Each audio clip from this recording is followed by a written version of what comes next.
வாங்க எல்லாருக்கும் வணக்கம். வாங்க நம்ம எல்லாரும் சாப்பிட்லாம். வாழைத்தண்டு பருப்பு பருப்பு போட்டு கூட்டு பண்ணிக்கிறோம், ரசம் வச்சுக்கிறோம், மஞ்சள் பூசணிக்காய் செய்தோம், பொரிச்சோம், நம்மளே சாப்பிட்டோம். வாங்க இருக்கிற தண்ணிக்கு சாப்பிடுங்க. வாங்க.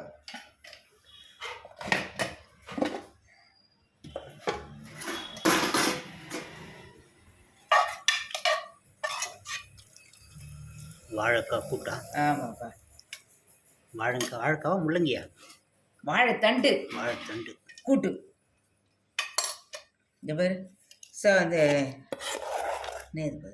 மஞ்சள் பூசணி. மஞ்சள் பூசணிக்காய் செய்தோம், நல்லா இருக்கு, நம்மளே சாப்பிட்டோம். கொஞ்சம் தான் இருக்குது.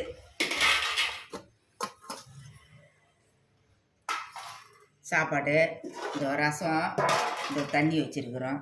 இதெல்லாம் நீங்களும் செஞ்சு சாப்பிடுங்க. மஞ்சள் பூசணிக்காய்லாம் உடம்புக்கு நல்லது தான். சவுக்கு வச்சு பண்ணுங்கள்.